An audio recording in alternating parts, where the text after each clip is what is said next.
You're listening to Two Girls, One Crossword. Listeners, if you notice that I sound particularly unpopped today with my P's, it's because I am using a fancy new screen in front of my mic and I cannot be stopped. So she's got a pop filter, everybody. I do not, so my P's are going to come through like that. So we got a popper and a non-popper. One day you'll get a pop filter. I truly believe that for you. Thank you. I need someone to believe in me because it's a full-time job. And I already have a full-time job, so I can't take anything else on right now, actually. So that's fair. Well, for the popped and unpopped, we are the Good Evening Girls, and this is Two Girls for One Crossword. And I'm Chelsea Rowan. And I'm Grace Topenka, and this is your favorite weekly Podword Crosscast. Ooh, with your two favorite weekly Podword Cross hosts. I swear to God, though, if you have any favorite hosts that aren't us, then... That's fine. Grace says it's fine. I say we're on thin ice. Thin ice. You could take it up with Chelsea. Please do, actually. Write to me on, I don't know, TikTok or Twitter or Comment something. on her live journal.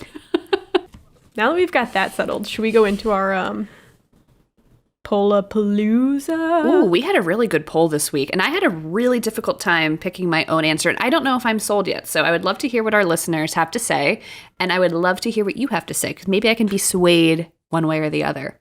Well, I had a hard time choosing two. I even had a hard time picking the four possible choices because, well, the question was, we all know there's a lot of witch misrepresentation in media. That being said, whose millennial witch coven would you join? And yes, there was a typo, but once I put it out, I can't fix it. So we all knew what it meant.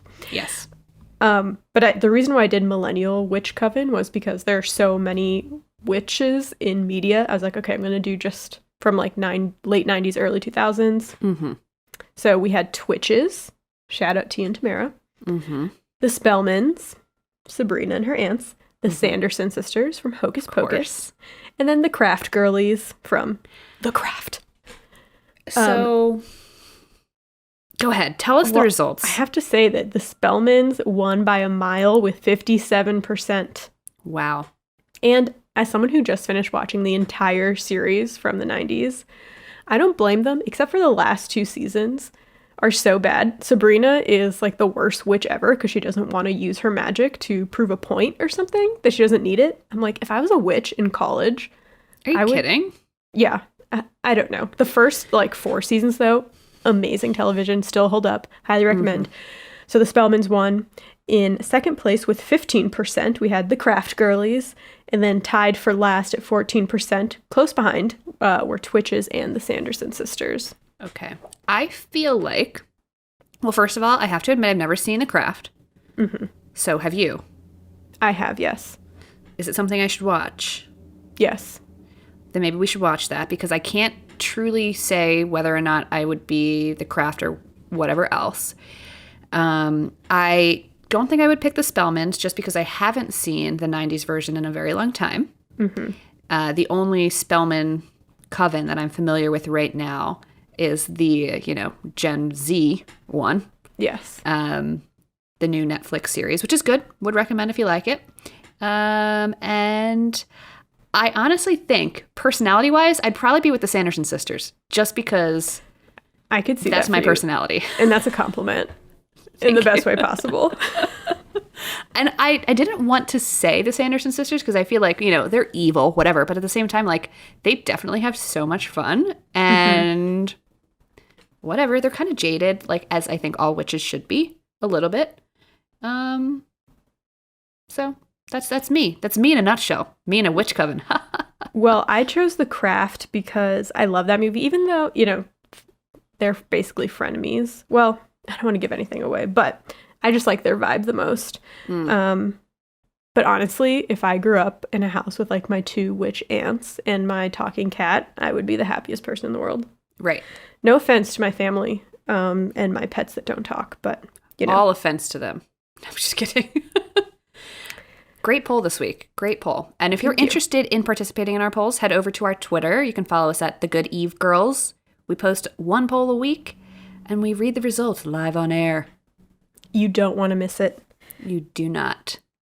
So that brings us to our next official section, everyone. Section, if you will. Whoa. Ooh, I have to write this spicy. explicit.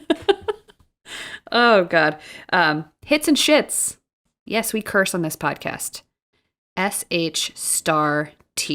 Okay?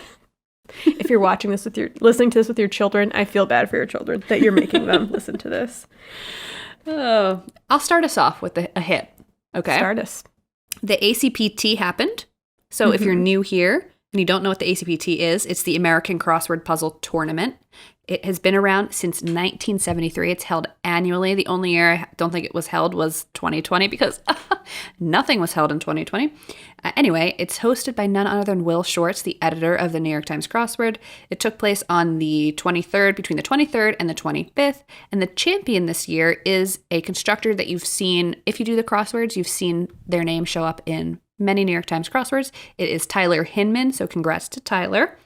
I'm not actually sure how scoring works because I was looking at the score card and it seemed like Eric Agard got a higher score than Tyler, but Tyler finished the final puzzle 8 seconds before Eric did. And I think that's probably why he won.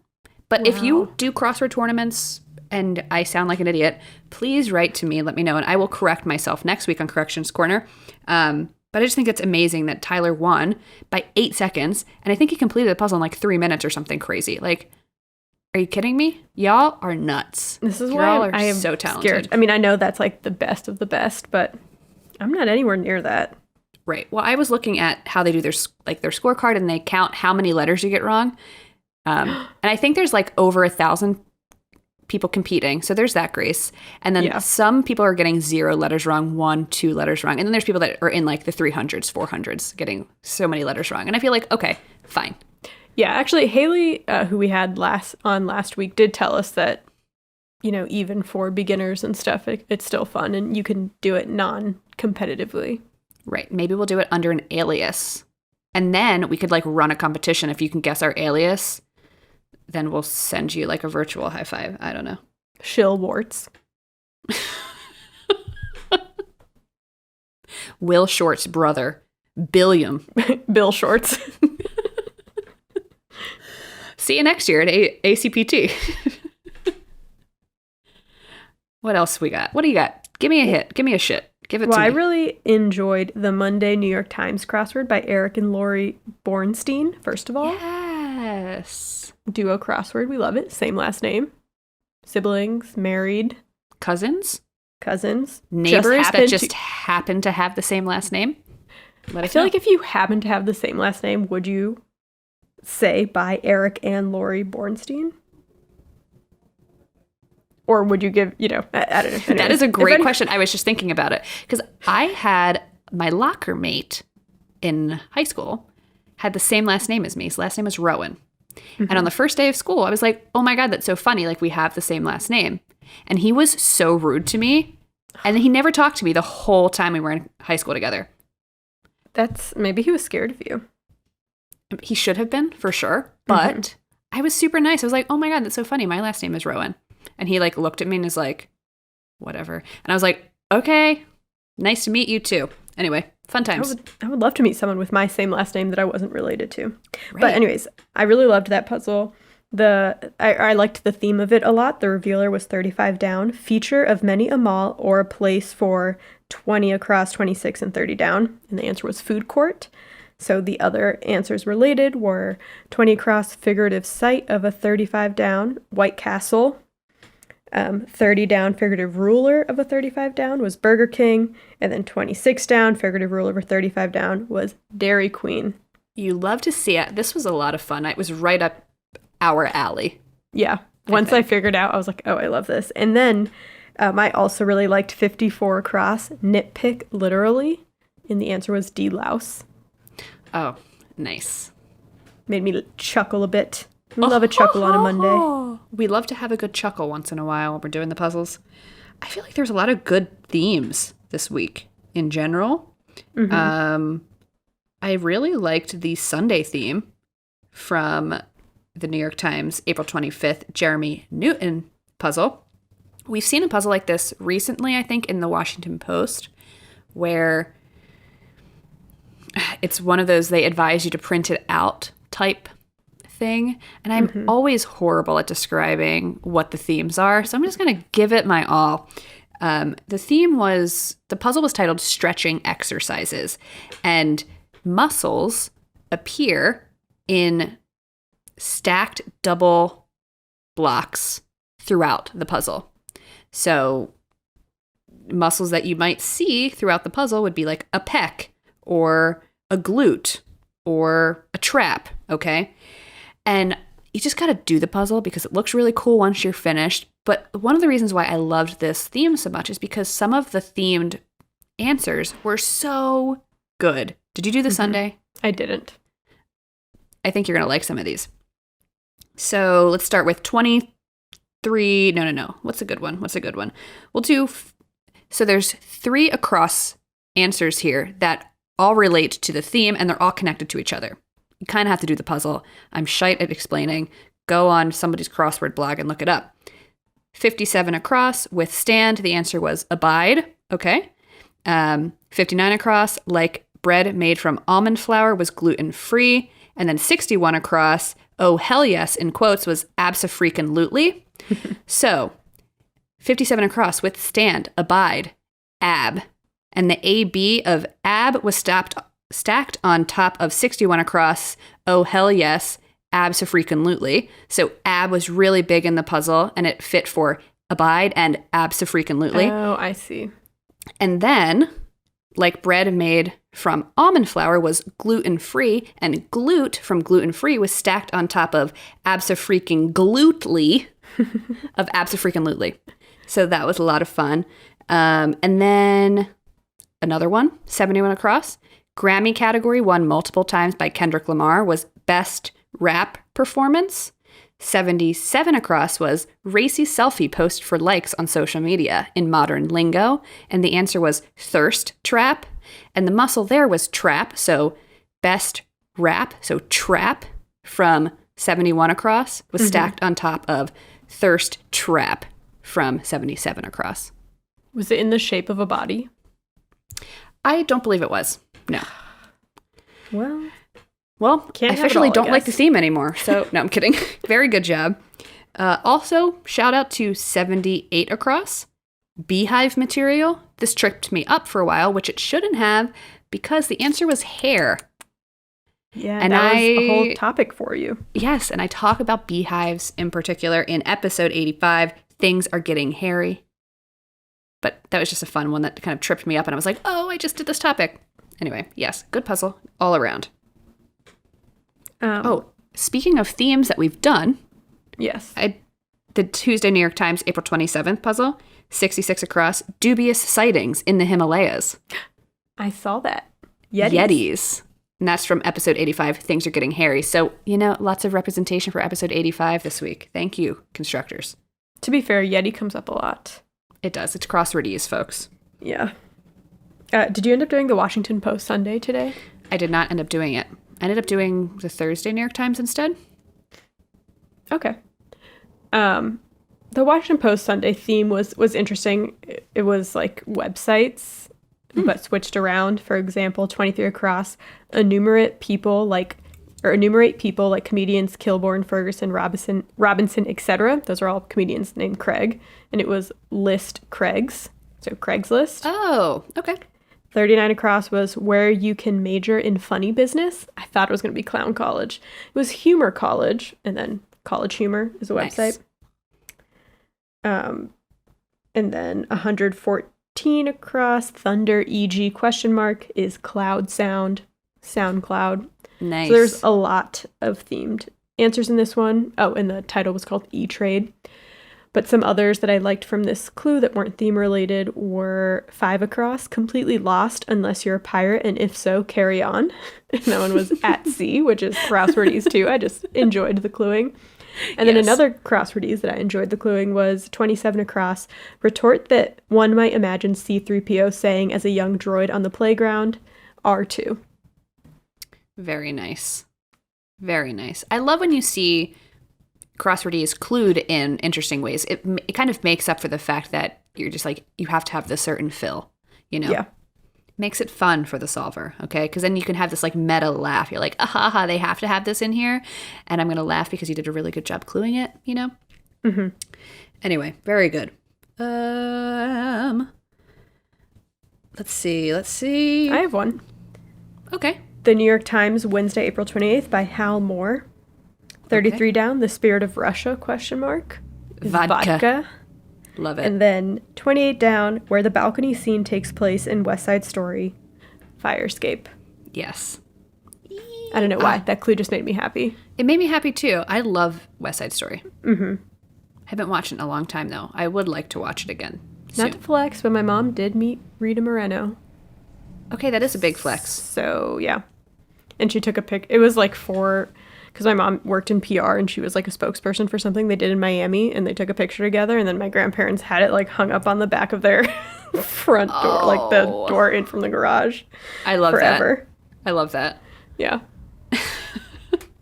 Is she Cuban? I think she is. She's an EGOT winner. She is an EGOT winner. Gotta love her. Actually, I don't know if she's Cuban or... Hold on. All right. Well, while you're looking that up, I'm going to talk about the Saturday New York Times crossword. What? She's Puerto Rican. Okay, Puerto Rican. I should know that because that's West Side Story. Right. Well, just because that's West Side Story doesn't mean they would have cast a Puerto Rican person. That is true. Movies don't always do that, but... They don't. Okay. But alas, okay, Rita Moreno, EGOT winner, Puerto Rican, hung in Grace's grandparents' garage for a long time. Yes. Thank you. Well, a picture of her. A picture of her, of course. Anyways, what were you saying? The Saturday New York Times, April 24th by Christian House and Mike Dawkins. I learned something. I thought it was interesting.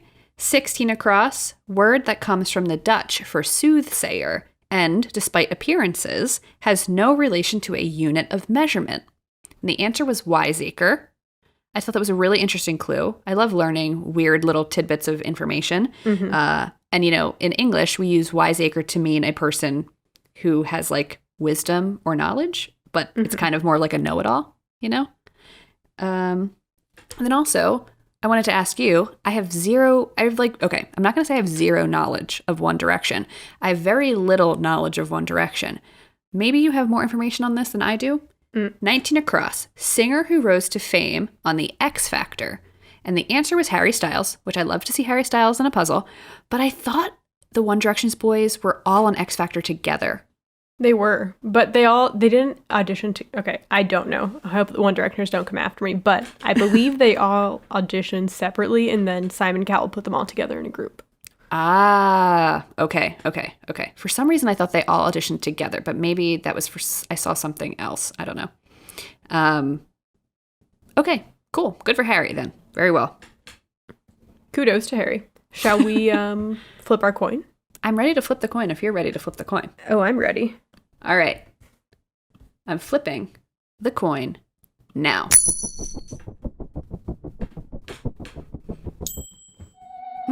It's tails. Me? Little me? All right. She's back on her bullshit, folks. So my clue comes from the Monday USA Today crossword by Hwang Kim Vu, and it's 52 across, home to some alligators in New York legend. The sewer? Sewer system. What a great answer, and what a great clue. Yes. Did you know about this since you're from Jersey? I don't think I knew. No. I would just say no. But I think I knew that there are legends in New York about weird animals living down in the sewer systems. I mean, like, we've all seen that Hey Arnold episode with the Rat Man, right? The Rat King. The Rat King is real and not a legend, but... Is it real? I don't know. I think Don't say things like that because I will believe you. So the legend has it that there are giant, sometimes all white, like albino alligators that live in the sewers of New York City. These alligators may or may not have albinism, but the legend is that they live in the sewers of New York City. And I'm going to go into that a little bit, and all of my information, well, most of it comes from an article in the New York Times called The Truth About Alligators in the Sewers of New York by Corey Kilgannon. So, is there any truth behind this myth? It goes all the way back to 1907. In the New York Times itself, there is an article which describes a worker in Kearny, a New Jersey town. I don't know if you heard about it. It's 12 miles from Midtown Manhattan. So and no, the article probably not. says that this worker was bitten by a small gator while he was cleaning out a sewer. Okay. And then a quote from the article, quote, "It was later learned that the alligator had escaped a week ago from freeholder John W. Roach, and who welcomes its return with many thanks." So, pet alligator on the loose in the sewer. All right. But weird gator sightings kept happening. In 1932, there's an article that talks about an alligator hunt in the Bronx River, which was mobilized after two boys brought in a 3-foot dead alligator and claimed that the Bronx River was swarming with live ones. Oh my God. So, I know. So the police officers filled nets with cow liver, and they started combing the jungles of the Bronx River to capture these alligators and supposedly give them to the Bronx Zoo. But the hunt was eventually called off when the police realized the boys had just found another escaped pet and the Bronx River was not crawling with alligators. Mm-hmm. So, why do all these people have pet alligators? Like, what is this? Basically, it was a fad at the time. It still is, in certain circles today, but there are advertisements in 1930s magazines for baby alligators shipped by mail. And I'm going to read an actual excerpt from an ad in Popular Mechanics that is just wild. Please. Okay. Quote, "How would you like a real live baby alligator for your very own? A rage for baby alligator pets has swept the country. We have arranged, at great expense, to supply you with a genuine live baby alligator, just hatched in the deep marshlands of the South at an amazingly low price. The corking little pets will be shipped to you by mail, carefully packed, safe arrival guaranteed. Think of the fun, the thrills you will have with one of these baby alligators." And it goes on. And the price? $1.50. That's not bad. That's a great deal. That's a pretty good deal. Supposedly in this time, people would also vacation to Florida and bring back baby alligators as souvenirs. Oh my God. People are wild. To be fair, baby alligators are really cute. A lot of animals are cute when they're babies, but then They're so deadly. tiny. I think the cutest part about a baby alligator is that it's like, it looks exactly the same as a full-grown alligator, just tiny. Right. It's like that commercial with the tiny giraffe on a pillow. Like, that's Right. what a baby alligator looks like. Yes. But, as time works, the baby alligators become adult alligators and people can't have them anymore. So they release them into the wild, into the New York City ecosystem, etc. What in the goddamn hell? I know. That happens all the time with a lot of different animals. Yeah. Mm-hmm. It's a huge issue in the Everglades, and boa constrictors getting released in there. They're like messing up the entire ecosystem. That's an issue for another day. Shout out to Florida. But the biggest day in alligator sewer history is February 9th. Mark your calendar. That is the official Alligators in the Sewers Day, by the way. Really? Yes. But that is because on February 9th in 1935, East Harlem teens spotted an alligator down a storm drain. So they lassoed it up with a clothesline and they hauled it up. And the alligator was 8 feet long and 125 pounds. And it started to snap at them, so they ended up killing it with their shovels, which, I feel bad for the alligator. I would probably do the same thing if an alligator was snapping at me. Right. I don't think I would ever lasso it up, though. No. Yeah, they shouldn't have done that. But it's kind of no wonder that this became an urban legend. It was young boys in a working class neighborhood like East Harlem during the Great Depression. So it was like the talk of the town. Everyone was talking about the story. Newspaper articles speculated that the gator had escaped from a passing steamer in the East River and had swum into a sewer outflow pipe. They don't really know how it got there, but it was in the storm drain. Oh my God. To add to the hoopla, in 1937, 2 years later, a barge captain pulled out a 4'8" alligator out of the East River, also by lassoing it. It's like, all these people can just lasso things. How do you even build a lasso? I don't know. He's on a barge, so I assume they have ropes around. I guess I guess people on ships know how to handle ropes. True. But lassoing, I'm impressed. Anyways, he basically fished this alligator out of the East River. And then a week later, a 2-foot-long alligator was spotted crawling along a Brooklyn subway platform. This is getting out of hand. So can you imagine just being on the subway platform and then a 2-foot-long alligator is pretty small, but still, that would be quite shocking. So I'm shocked when I see a rat in the subway, okay? And, like, that happens once a week, and I'm still like, oh, there's an animal down there. Stay away from the third rail, etc. Yeah, well, they think that this alligator was probably dumped in a trash can by a pet owner, and 2 police officers were there, and they wrestled the alligator and taped its mouth shut. It was like, what is going on in They're New like, York? all right, Jim, hop down there and let's wrestle it. This and is he's what like, we've been training for. all right, Phil, I got my duct tape. Let's get him. And everyone's like betting and throwing money down. Yeah. Exactly. Yeah, that would happen. And it's like, sorry, I was late to work. There was an alligator on the track. I'm going to use that as my next excuse whenever I have to take the train again. So next up we have Teddy May. He gave more credence to the legend. He was a New York City sewer official who initially didn't believe his crew when they reported seeing a big albino alligator and various other gator colonies in the sewers. So he went down there to prove to everyone that the gators didn't exist, but then he claims that he saw all the gators, and he ended up leading his men in a hunting expedition with rifles into the sewers to hunt them down.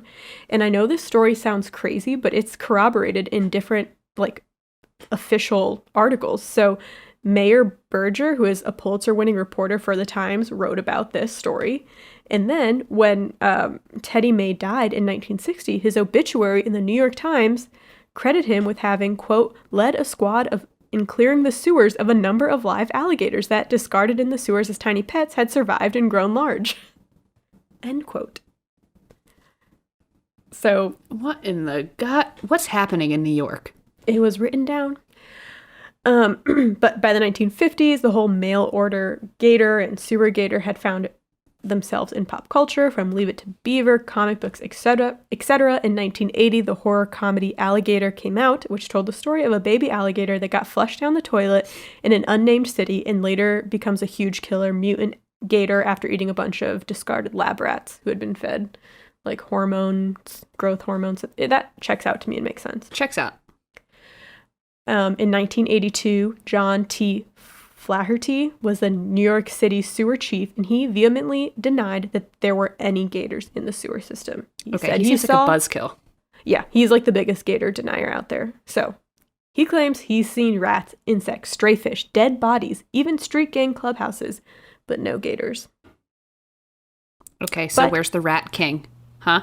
Where's the Rat King? He's seen rats down there, but no I'm gators. saying the Rat King.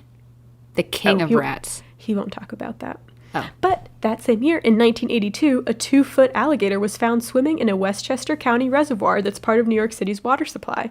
And it was captured and given to the Bronx Zoo.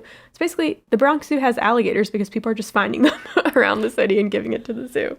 Oh my God. But this part is cute. So the city's Department of Environmental Protection, which oversees the sewer and drinking water system, created a mascot out of an alligator crawling out of a manhole, and it's wearing sunglasses. And then for years, the city sold t-shirts with the mascot and the caption, "The legend lives, ... which I need to get my hands on a shirt like that. Pause. eBay. It's not coming up on Etsy. I mean, eBay, but I'll do a deeper search at a later date. We may have to get them custom made. Ah. And maybe the most famous sewer gator of all is Leatherhead from the Ninja Turtles, who was also flushed down the toilet as a pet and then mutated, etc. But sightings have continued over the years. In 1997, a gator was found in a lake in Queens. In 2001, one was found in Central Park. In 2003, another one was found in a park in Queens. And then in 2010, a baby crocodile was spotted under a car in Astoria. So I don't know what the hell's going on in Queens and Astoria. They got gators. They got gators. And if you're ever in New York and you happen to be at the 14th Street 8th Avenue subway station, you may find a bronze sewer alligator sculpture that was made by Tom Otterness, and it was installed in 2001 as part of his Life Underground public art series. So, love it.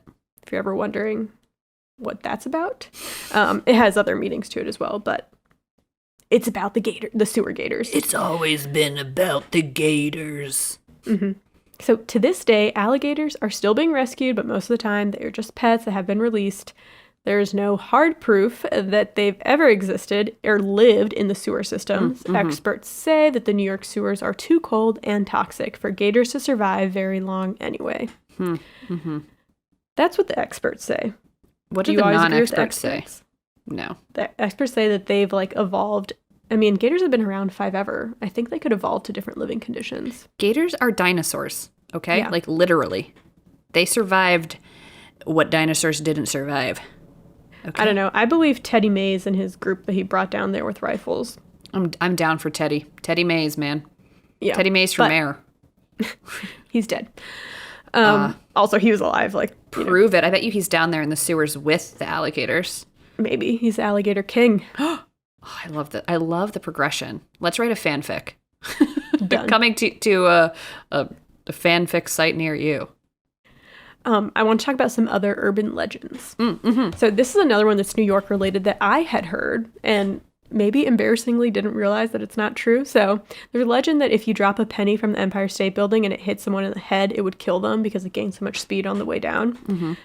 Physics says that is not true. The penny is too light. It's only 1 gram. It does not carry enough weight to ever collect enough speed to kill someone. Boring. But if you did a roll of pennies, then you're Gucci. That's okay. a different story. Okay. But I'm going to talk about some urban legends in other cities, and some of them are kind of creepy, so sorry about that. But these are from insider.com. Okay. So let's jump over the pond twice, I guess, to get to Sydney, Australia. Yes. The famous Sydney Harbour Bridge. You've definitely seen it if you've looked at, like, the what's it called? The Opera House? Yes, but it's behind the Opera House. Oh my gosh. You've definitely seen it if you've ever looked at the Sydney skyline. It's the bridge, behind the Opera House. Yeah. But legend has it that this bridge is a tomb for 3 workers who are buried inside. Oh. So officially, 16 people died during the construction of the bridge, but legend has it that 3 more men died and fell into the brick pylons of the bridge. But since they were migrant workers and labor laws weren't that strict at the time, their disappearance wasn't noticed for weeks. And by the time they did realize they were gone, retrieving the bodies would have been too difficult, so they were entombed there for eternity. Oh, no. That's like the boys in the tower in London. Yeah.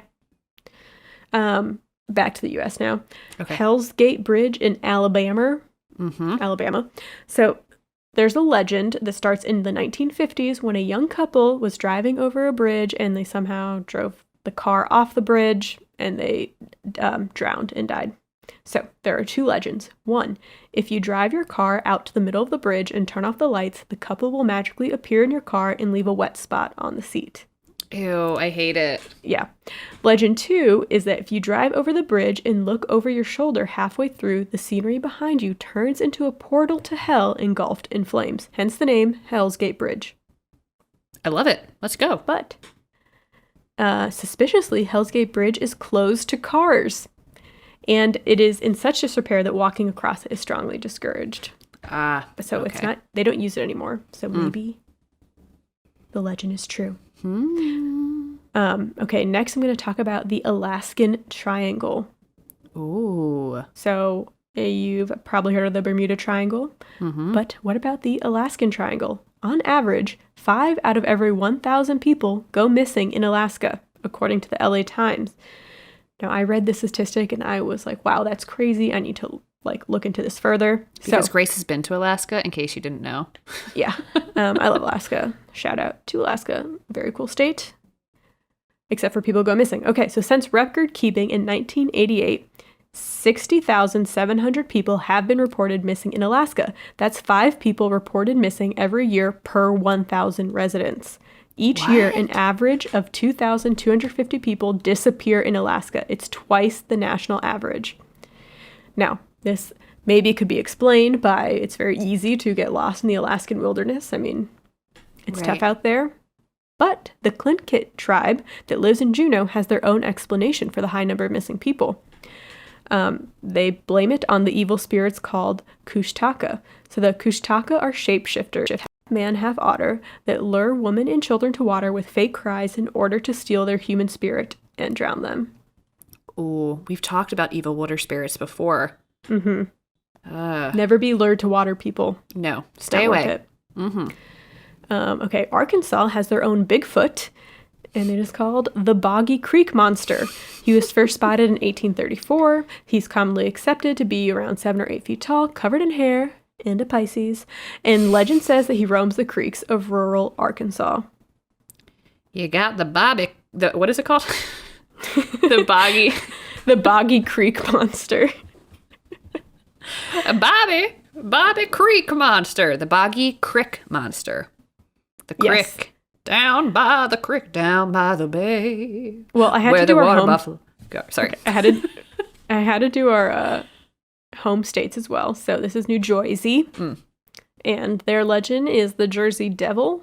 It's Been true. around since the 1700s. The legend states that a woman named Mother Leeds became pregnant with her 13th child and for some reason said, quote, "Let this one be the devil." And once the child was born, it grew hooves, wings, horns, and a tail. And the monster has been spotted periodically throughout history in the Pine Barrens region of New Jersey. And the state has embraced the legend so much that they named their hockey team after it. So It's true. good sense Also, of humor. the Pine Barrens is like close to where I grew up. And it's one of those things as a teenager, it's like, don't go driving in the Pine Barrens at night, blah, blah, blah. Last podcast on the left has an insanely good one-off episode about the Jersey Devil. It is one of the funniest episodes they've ever done. Would recommend it. Benny Franks actually makes an appearance. Yeah, So of course he does. He's everywhere. That man had nothing. I mean, he had connections, nothing but time too. He could dabble in everything he wanted to. maybe Benny Franks released the alligators into the sewer. Who knows? Maybe the Jersey Devil grew up and became Benny Franks. Oh, Okay. I love that So for him. Florida has Spook Hill. This is pretty weak. I'm sure Florida has way other crazier things, but apparently there's a hill that if cars are parked on in neutral, they will start rolling uphill. Legends say the hill is either the site of a Native American burial ground or a battle of a Native American chief against a crocodile. Sounds very Florida. Okay. But the truth is, it's actually just an illusion created by the hills surrounding, so while cars appear to be rolling uphill, they are still just rolling downhill. Ooh, Boo. interesting. I mean, you guys have the Fountain of Youth, so what else do you want? True. Okay, in Philadelphia, Pennsylvania. Ooh. In Philadelphia, there's rumored to be a bus that doesn't have an end destination. The story says that the bus only picks up passengers that are at their lowest moments who need to get away from their problems. Once the passenger is ready to face the world, they can get off the bus. But the passenger has no idea how long they've been on the bus for. Could be hours, days, or even years. I've never heard that, and I grew up right outside of Philly. That's so eerie. I kind of love that. I do too. It'd make a great movie. Mm-hmm. Okay, and then lastly is one I think we should go to because it's in our neighboring state of Indiana. Indiana, Crossroads of America. In a city called Brazil, Indiana. Mm-hmm. Imagine being like, yeah, I'm from Brazil. No, Brazil, Indiana. Right. This is the 100 Steps Cemetery. So, the legend states that if someone finds themselves in the cemetery at midnight, they must climb the steps and count to 100. There's 100 steps. At this point, a ghost of an undertaker will appear and show the person a vision of their death. On the way back down, the visitor is supposed to count the steps again, and if they count the same amount of steps, the vision was false. So basically, if like one more step gets added, then that means that the vision was real, and that is how you're going to die. People who have visited the cemetery in the past have tried to outsmart the supernatural forces in 100 steps by avoiding the steps altogether, and they've reported being knocked down or shoved to the ground by an unseen force. Let's go. I'm actually really scared, but let's go. Yeah. I just feel like you're not allowed to be in a cemetery at night. But maybe rules are different in Brazil, Indiana. I don't know. You don't have to serve gay people over there, so. Oh, Lord. Gotta love it. Well, we'll let you know if we ever go. Yeah. We'll film it. I would love to be in like a Ghost Hunters TV show. I will only film us in Brazil, Indiana at 100 steps if I can wear my platform Crocs. You can, but you know you're going to trip. There's not enough ankle support. Right. I'll wear my Crocs with like my 10 million gibbets. Oh my God, I just can't possibly get to the top. Yeah, no, we'll have a lot of I lost fun. a gibbet on step 57. I have to go back. I have to. If you would like to follow along on our journey to Brazil, Indiana, cool. Thank you. Sponsored by Crocs. Sponsored by Crocs. Seriously, sponsor us. Cool. Is that it? That's it. Yeah, that's it. I loved it. That's scary. I love that Benny Franks did make an appearance. I guess we'll move on. Your turn. My topic comes from the Sunday New York Times, April 25th, by Jeremy Newton. 100 down. Sandwich supposedly named after low-income New Orleans workers. Po' boys. Po' boy. Talking about po' boys today. You're going to make me hungry. Yes, I have dinner waiting. I'm starving. Very excited. But the difficulty about doing this topic is I'm a recent vegetarian. Mm-hmm. And I just kept thinking about fried shrimp all goddamn day. And I literally cannot stop thinking about fried shrimp. So, and then Matt was like, well, we're ordering halal, guys. You can pretend that the falafel is a fried shrimp. And I was like, I will not debase myself. Anyway, so let's talk about po' boys. Okay. So a po' boy is one of those classic Louisiana dishes that everybody wants to try the first time they visit New Orleans, right? It's up there with gumbo, crawdads, etouffee, beignets.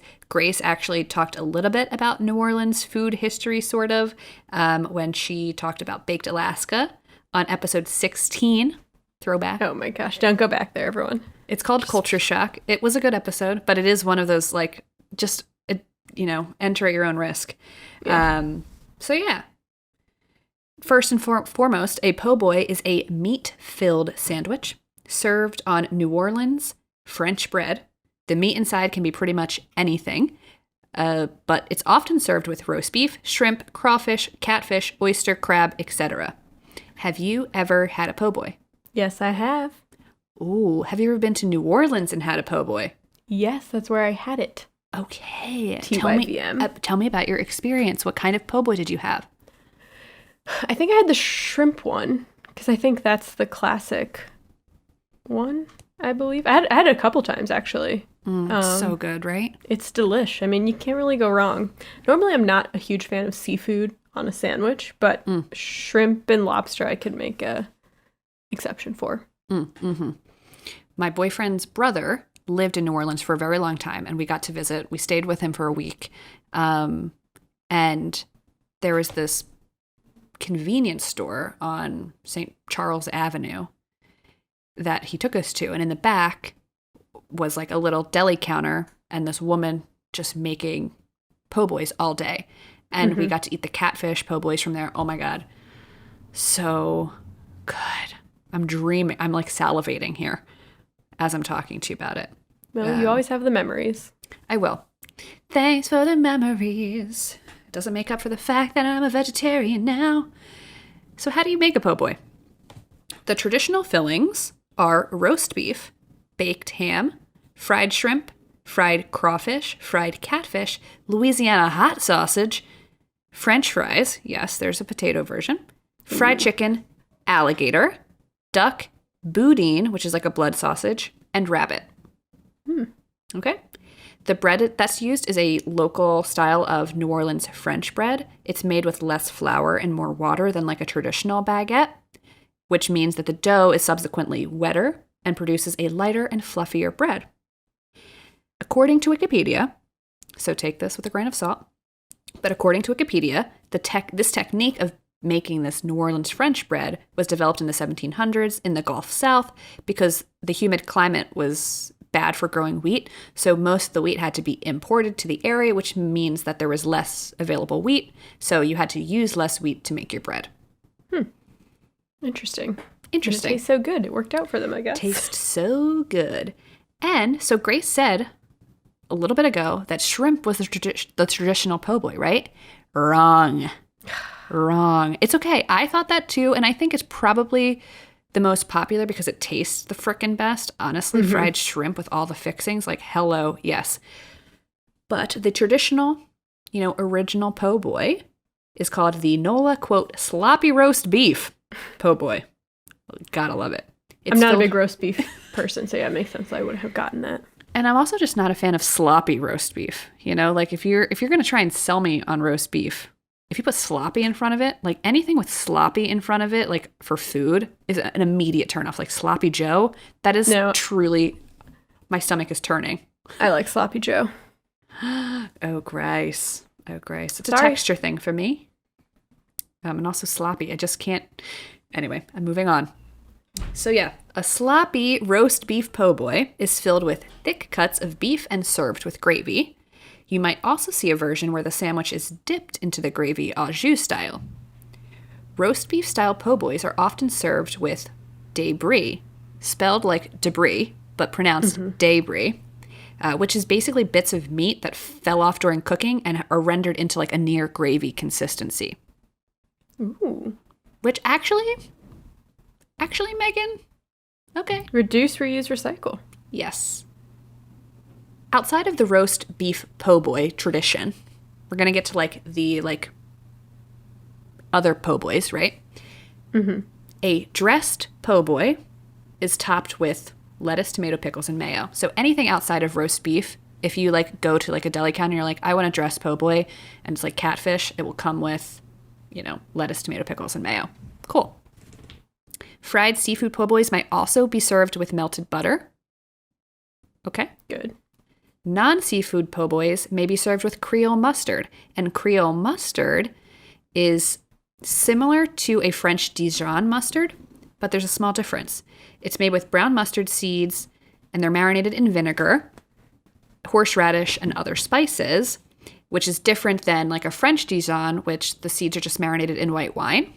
And like a Creole mustard is spicier, coarser. It's like a French Dijon, they kind of grind up the mustard seeds. But in a Creole mustard, they kind of leave it a little coarser, so it's a little spicier. And then after the Great Depression, it became normal to have cheese on your po' boy as well. I don't know if I would put cheese on it. Yeah, I'm thinking, I don't know if it needs the cheese. I mean, and I love cheese, don't get me wrong. Don't get me wrong, but I feel like just give me the fried catfish and the mayo and all the fixins, you know? Anyway, as the crossword clue suggests, the po' boy has an interesting and scrappy history, and so I wanted to do like a little deep dive into it. How did the po' boy come to be?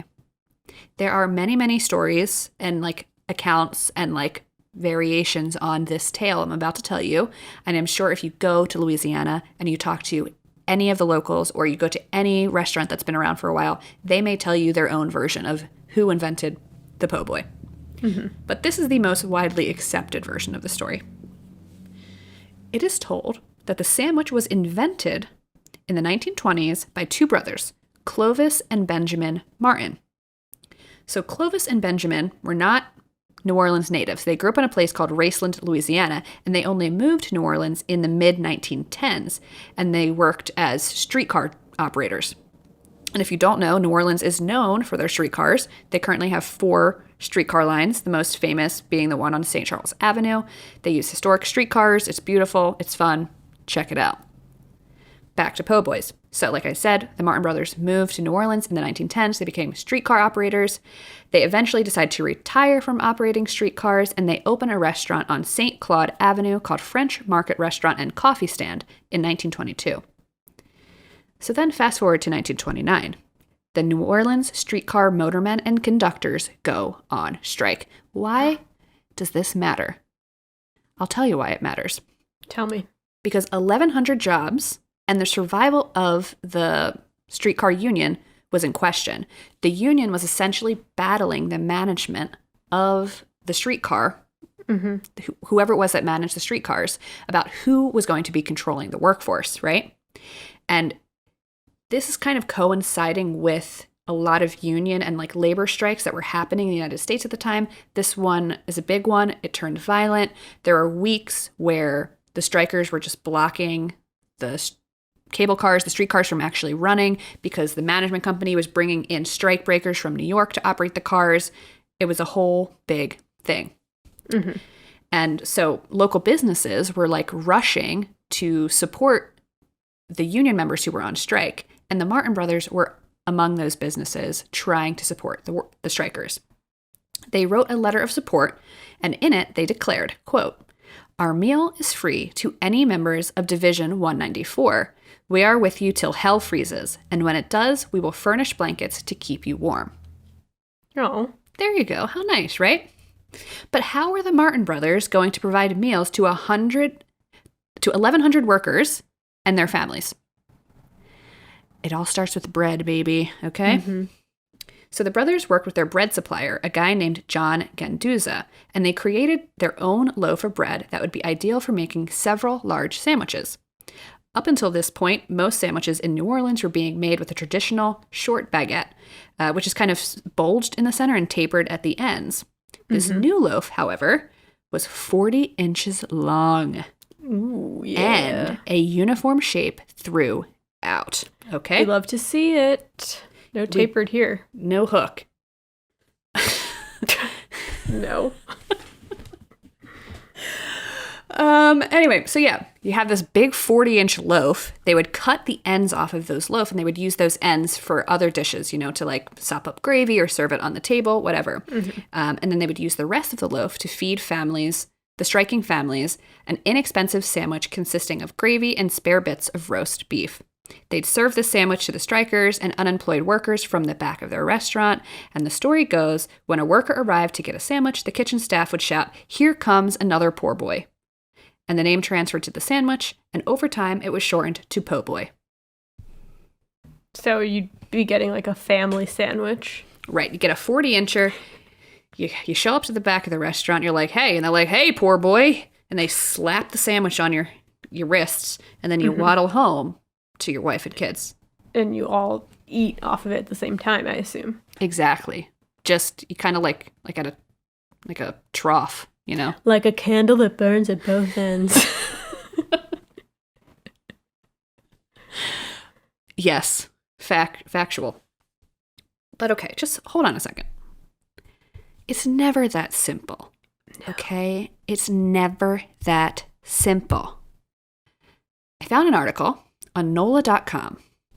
And I hope I'm not pissing off anybody from New Orleans here, but whatever. This is on neworleans.com.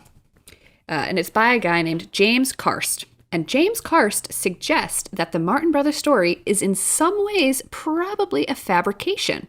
He argues that the po' boy, or some version or precursor to the now famous sandwich, existed in New Orleans long before the Martin Brothers even moved there from Raceland. Interesting.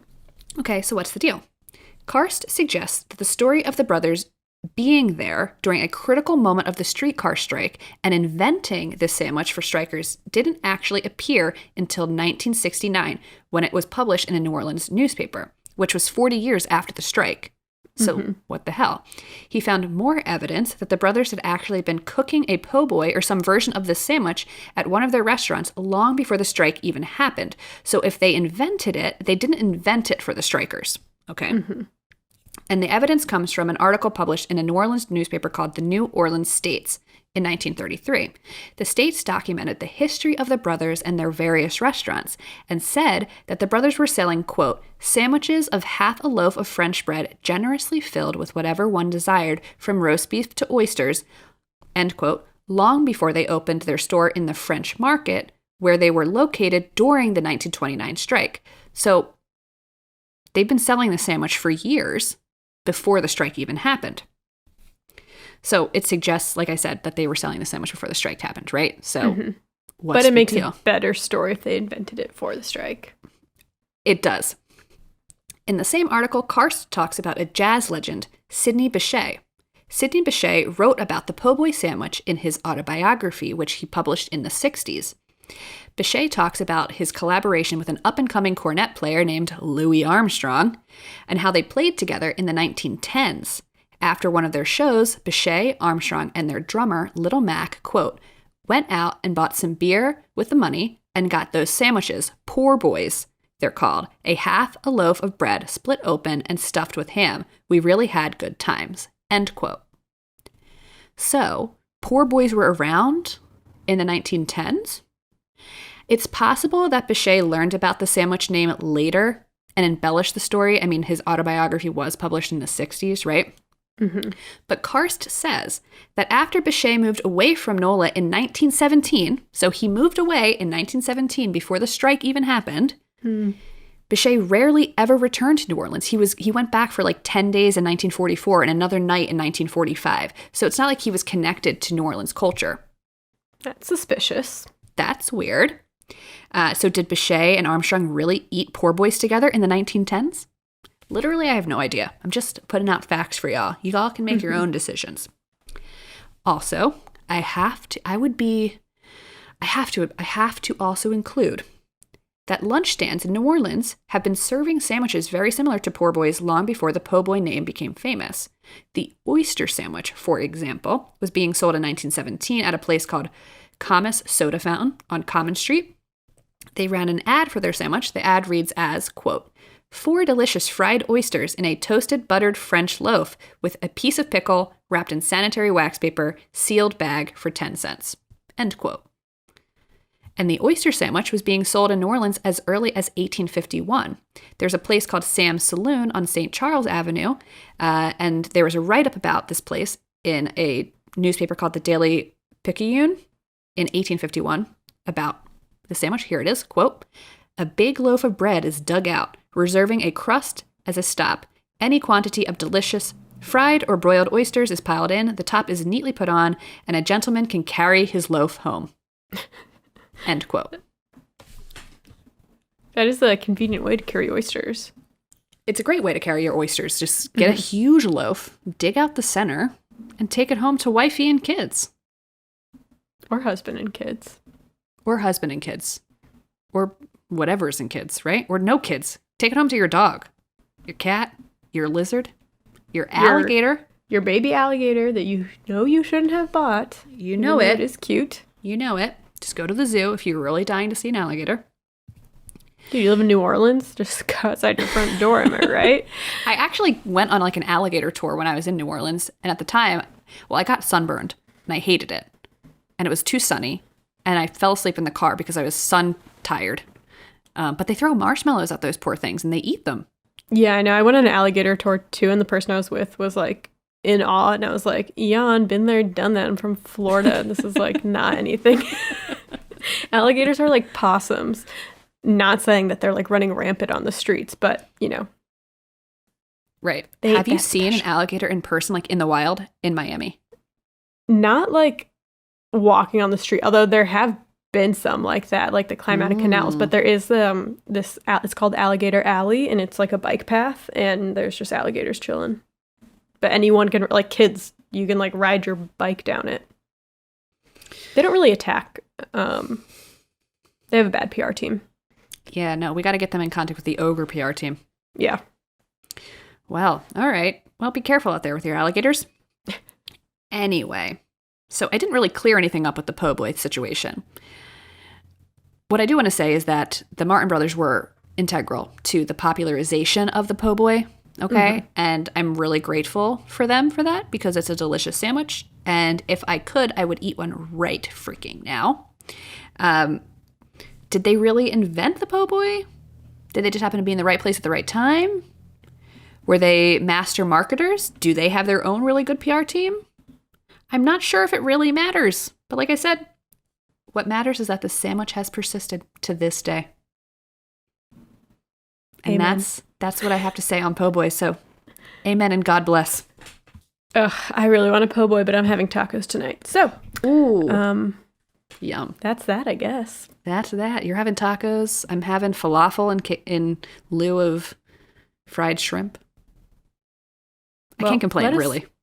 Let us know what you're having for dinner, listeners. You can find us on Twitter at The Good Eve Girls. Or Instagram at The Good Evening Girls. Or TikTok at The Good Eve Girls. Until next time. Until next time. See you later, alligator. Ooh, in a wild crocodile. Bye. I had to say that. Although I'll probably make that the title of this episode. But ooh, I love it though. This is where it was born, everyone. See you later. Bye-bye. Bye.